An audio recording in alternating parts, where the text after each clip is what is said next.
Et salut à toutes et à tous. Aujourd'hui, on se retrouve pour une toute nouvelle vidéo et aujourd'hui, ça va être la présentation de ma voiture.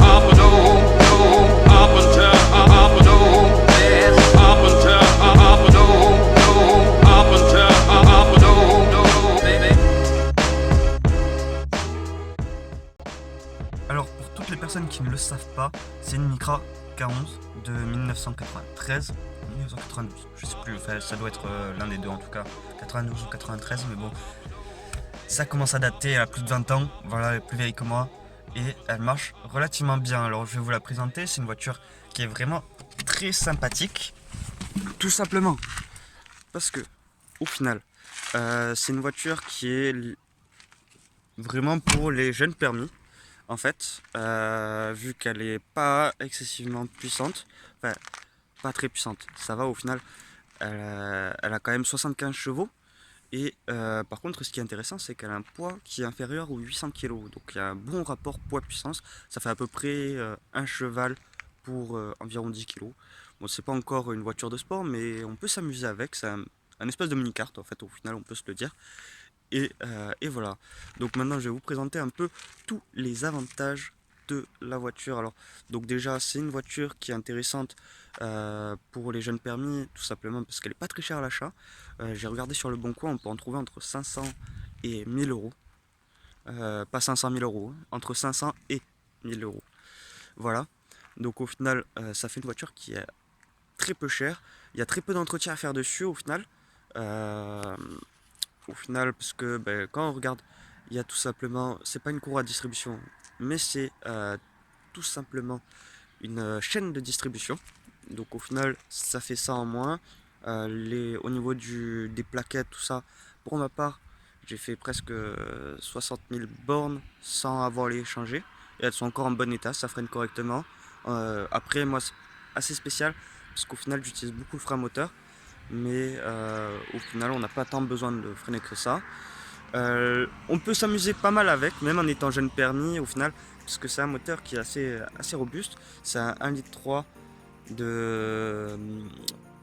Donc 1,3 litre de cylindrée, c'est un moteur SLX. Et au final, c'est un moteur qui peut monter jusqu'à 7500 tours minute. Le routeur est à 7500 tours minute. Donc c'est assez intéressant. Au final, je vais vous montrer, je vais vous présenter un peu ce petit moteur.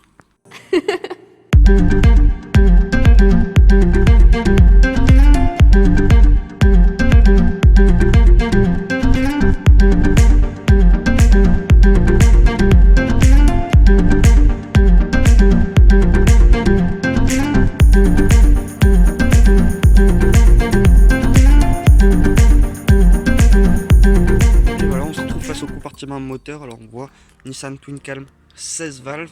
Alors c'est tout simplement deux arbres à cam ainsi que 16 soupapes. Donc voilà, donc en fait là on arrive à un point négatif, c'est bon, le 16 soupapes, c'est comme pour les par exemple les voitures où on entend 16S, au final c'est 16 soupapes. Et donc du coup, là aussi il y a 16 soupapes, mais donc c'est légèrement plus puissant.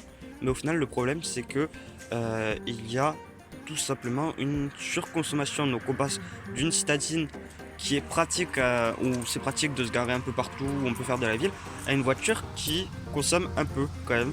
Parce qu'il faut compter, mine de rien, une consommation d'à peu près 7-8 litres au 100 km.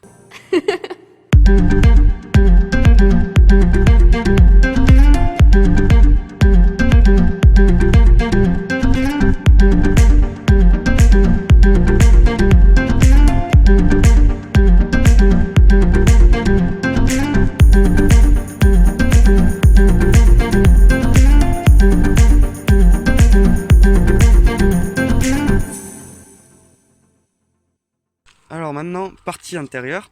Bon, ne faites pas attention au bordel, mais c'est tout simplement qu'il y a 5 portes, enfin 5 portes en comptant le coffre, mais au final on a 4 portes au final, et donc on peut facilement accueillir 5 personnes sans forcément que ce soit gênant.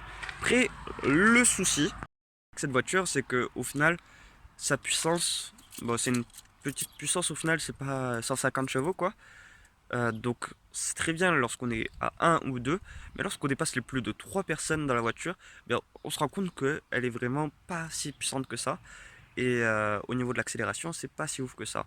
Donc on peut s'amuser, on peut transporter du monde, mais on peut pas faire les deux en même temps. Ça, c'est plus compliqué.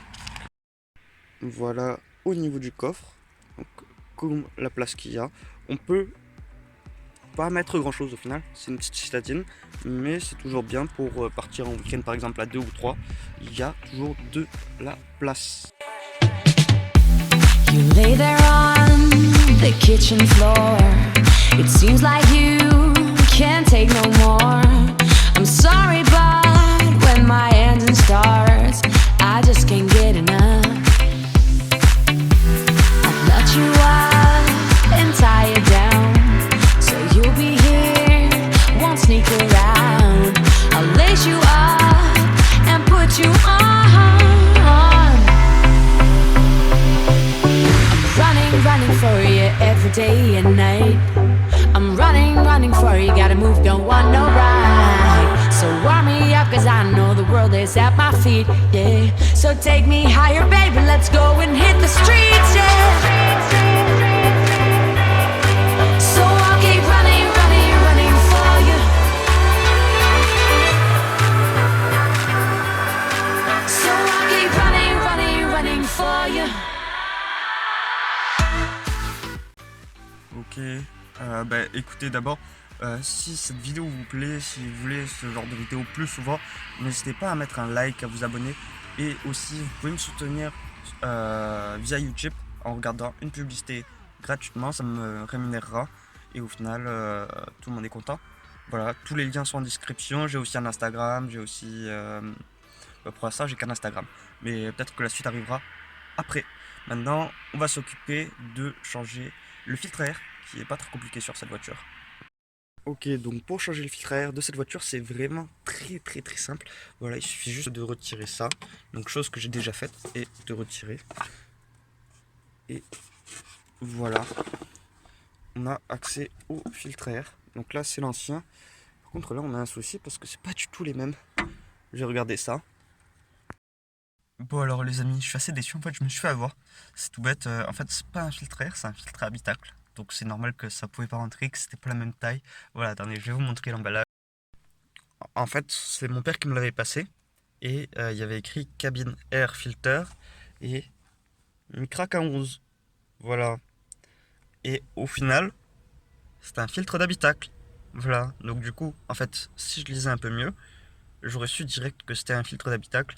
Et voilà, donc du coup, il faut que j'achète un filtre à air, voilà, mais ce sera pas forcément de suite. Filtre à air sport, pourquoi pas, on verra bien. Bon, du coup, voilà les amis, on est sur la fin de la vidéo. Si la vidéo vous a plu vraiment, n'hésitez pas à lâcher un pouce bleu. Désolé pour le nombre de vidéos que je sors en ce moment au final, qui est pas très élevé. Mais au final, j'ai pas pu trop avancer au niveau des réparations de la Volvo. Il y a eu quelques imprévus.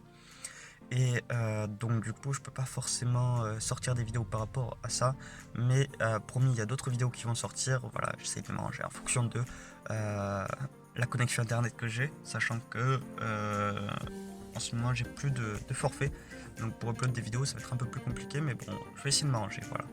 Voilà, n'hésitez pas à vous abonner, à lâcher le pouce bleu, à aller voir le lien YouTube, tout ça est dans la description. La chaîne Instagram c'est la même chose, et on se retrouve très rapidement pour une prochaine vidéo. Allez, ciao!